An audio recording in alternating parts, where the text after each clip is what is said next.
మాజీ Mantri Jeevan Reddy ఎర్రవల్లిలో farm house కి చేరుకున్నారు.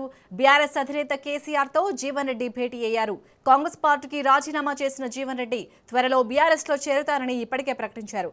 ఈ నేపథ్యంలో జీవన్ రెడ్డిని కేసీఆర్ మధ్యాహ్నం భోజనానికి ఆహ్వానించారు. ఈ సమావేశంలో బీఆర్ఎస్ లో చేరిక తేదీ, రాష్ట్రంలోని ఇతర రాజకీయ అంశాలపై చర్చించనున్నారు.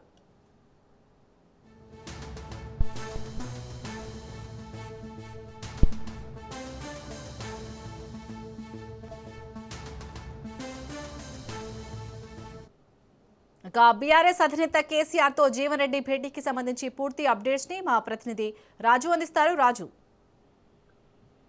శాలిని, కేసీఆర్ వ్యవసాయ క్షేత్రానికి ఇప్పటికే కేటీఆర్ చేరుకున్నారు. అదేవిధంగా జీవన్ రెడ్డితో పాటుగా బీఆర్ఎస్ అధ్యక్షుడు కల్వకుంట్ల విద్యాసాగర్ రావు, మాజీ జడ్పీ చైర్పర్సన్ వసంతతో పాటుగా మాజీ మంత్రి కొప్పుల ఈశ్వర్, కొరుట్ల ఎమ్మెల్యే సంజయ్ కూడా వ్యవసాయ క్షేత్రానికి చేరుకున్నారు. అయితే ఈ రోజు మధ్యాహ్న భోజనం తర్వాత రాబోయే రోజుల్లో పార్టీ ఏ విధంగా ముందుకు పోవాలి, ఏ విధంగా రావాలి, అదేవిధంగా జీవన్ రెడ్డికి సంబంధించి జీవన్ రెడ్డి చేరికపై అటు ప్లీనరీలో జాయిన్ చేసుకుందామా, లేకపోతే పెద్ద భారీ బహిరంగ సభ కరీంనగర్ లో పెట్టి ఆ దిశగా ఉత్తర తెలంగాణలో కొంత పాగా వేయడానికి, ఏదైనా పావులు కదపడానికి, అటువంటి సమాలోచన చేయడానికి కూడా ఈ రోజు పిలిచి మాట్లాడుతున్న క్రమము. అయితే మొత్తానికి జీవన్ రెడ్డి చేరికతో కొంత బీఆర్ఎస్ కు బలం చేకూరని చెప్పుకోవచ్చు.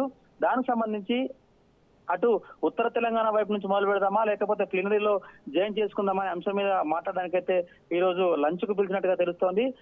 ఇప్పటికే చాలా మంది నేతలు చేరుకున్నారు, మరికొంతమంది నేతలు కూడా చేరుకునే అవకాశం ఉంది. జిల్లా నేత హరీష్ రావు కూడా చేరుకునే అవకాశం ఉంది. ఈ రోజు సాయంత్రం వరకు కూడా పూర్తి స్థాయి వివరణ ఇచ్చే అవకాశం కూడా కనిపిస్తా ఉంది.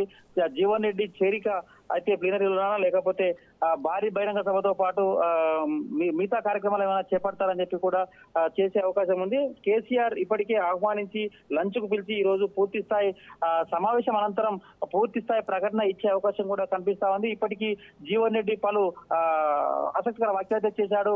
రేవంత్ రెడ్డి ప్రభుత్వము 2 సంవత్సరాల ప్రభుత్వము దౌర్భాగ్యంగా ఉంది, కాబట్టి గతంలో కేసీఆర్ పాలనే చాలా అద్భుతంగా ఉందని చెప్పి ఆయన వ్యాఖ్యానించడం మనకు తెలిసిందే. దానికి సంబంధించిన విషయంలో ఈ రోజు ఈ ప్రాధాన్యతతో పాటుగా ప్రెస్ మీట్ కూడా ఉండే అవకాశం ఉంది.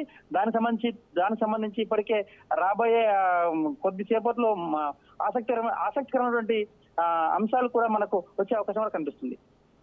Right, thank you Raju.